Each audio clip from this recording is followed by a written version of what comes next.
Welcome back to part 3 of quick notes revision for chemical reaction engineering. The next topic is non-ideal reactors. Ideal reactors are those in which every molecule spends same time in reactor, while non-ideal reactors, every molecule has different residence time. For that, two ways of experiment are done: pulse experiment and step experiment. Pulse experiment is racer injected in one shot, while tracer is injected stepwise in step experiment. Okay. Non-ideal reactor is combo of ideal reactors when performance is same. RTD curve is basically performance of non-ideal reactor. It tells about the performance of non-ideal reactor. It is concentration versus time. So in this curve, like the initial portion, when the curve is increasing, this part is called bypassing. Molecule does not take part in reaction. Residence time is low. Then the second portion is maximum region, which gives the average residence time. Then the third part is turbulency, and the fourth part is dead zone, where particles do not take part in reaction and remain in reactor. There are two other types of curves, F curve and E curve. F curve is basically its slope gives function of E curve, while E curve is excitation curve and it is used for impulse experiment. So F curve is F versus time. The main difference is in F curve, at any given time t, fraction of molecule that left the reactor, while E curves tell what fraction is leaving the reactor at t time. F curve is basically cumulative time, like at time t1, m1 molecules leave the reactor, at time t2, m2 molecule leaves, time t3, m3 molecules leave the reactor. So the cumulative time is used in F curve, while E curve is particularly at time, at any time t1, t2 or t3, fraction of molecule leaving at that particular time, what fraction of molecule is leaving, which is what E curves tell about. And one more thing is area under E curve is always 1. To calculate F curve, we have as we discussed earlier, F curve gives slope of F curve gives E function. So F is equal to integration of E dt from 0 to t. By simplifying it, we would get df by dt is equal to E. Slope is function of exit HE. And okay, next. When performance of non-ideal and ideal reactor is same, that is non-ideal reactor is combo of ideal reactor. This is a point to remember, that like in an RTD curve, when the performance is almost same, then it is said that non-ideal reactor is combination of ideal reactors. So for that, if we plot ET curve, then this curves come out to be that the highest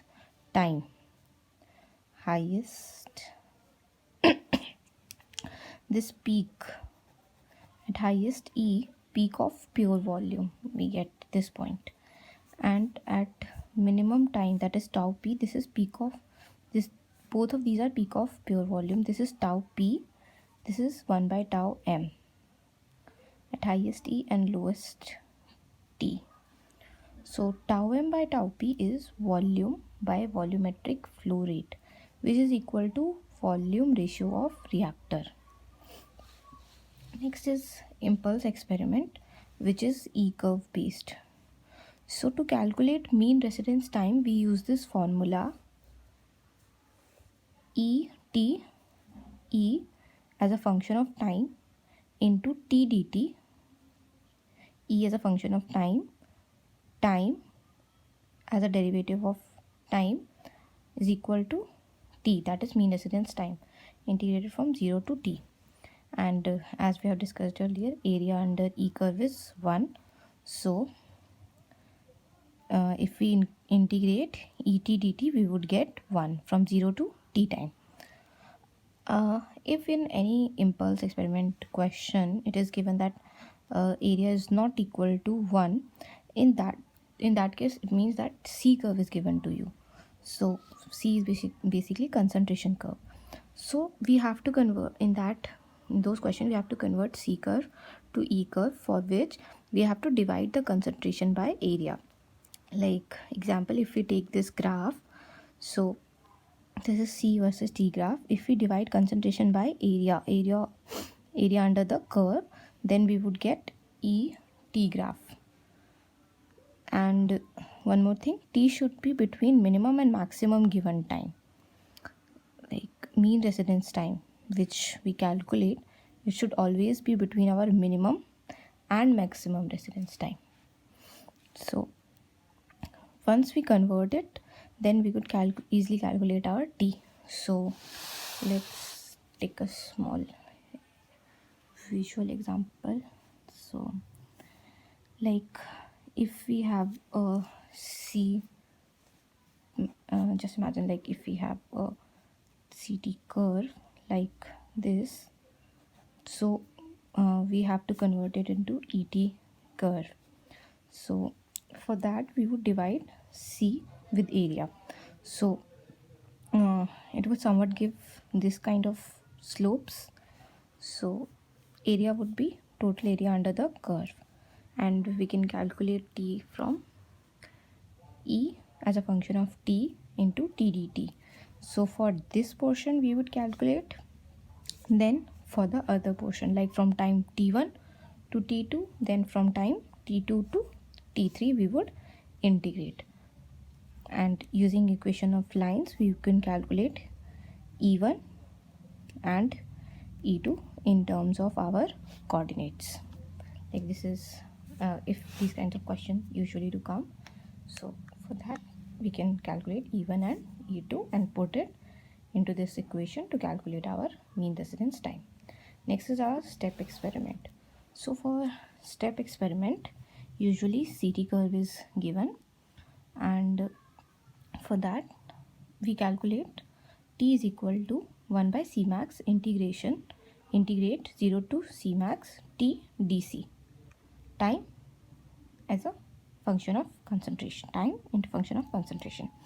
So in this curve, what we have to focus is, our focus region is like above the curve, like this is our focus region.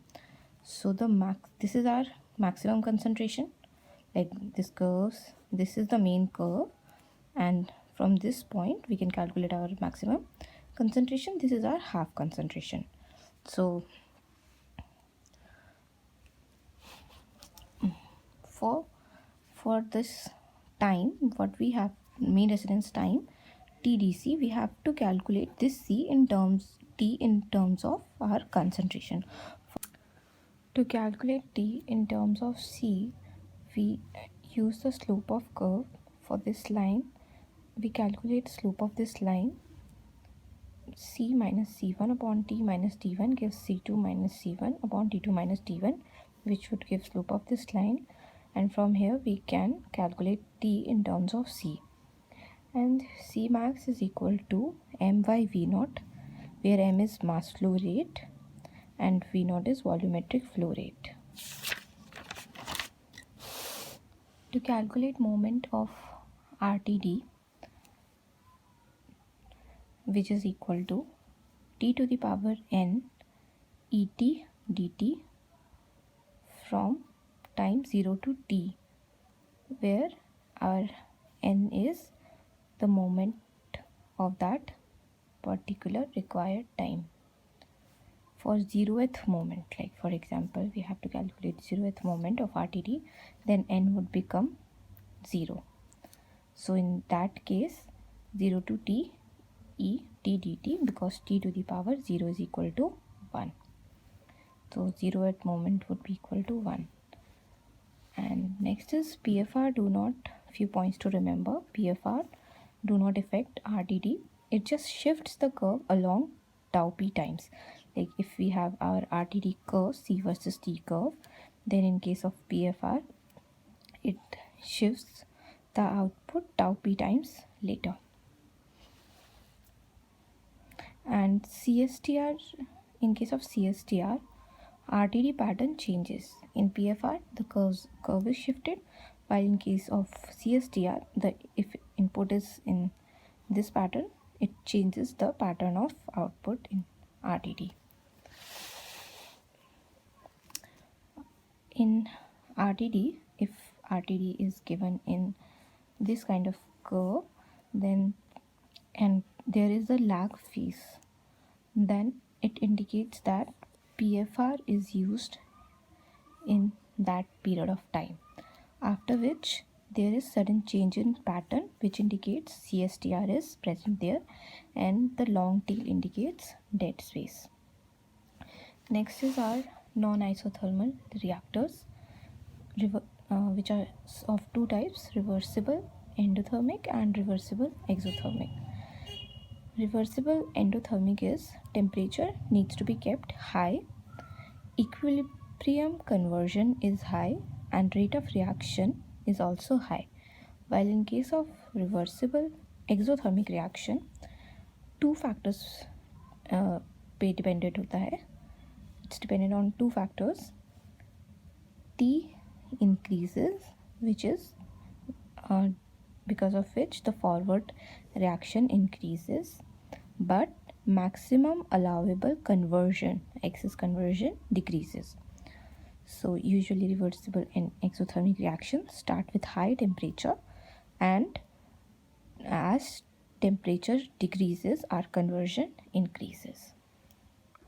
For reversible first order reaction in MFR, tau residence time is Vm by V naught is equal to Ca naught Xa by minus Ra, which is equal to Ca naught into Xa upon K1 Ca naught into 1 minus Xa minus K2 Ca naught Xa. For a reaction when A goes to B via pathway 1 and B is converted to A, path 2, and rate constant is given as K1, K2, or K is equal to K1 by K2.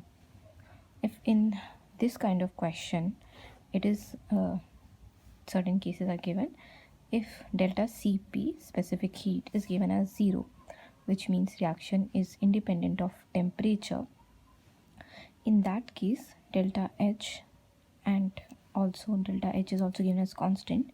In that case, delta H naught, which is at 290 degree Kelvin, would be equal to delta H at given temperature T. So in that case, ln K2 by K1 would be equal to minus of delta H by R into 1 by T2 minus 1 by T1. Xa naught would be equal to K2 upon K2 plus 1, which is equal to percentage of conversion.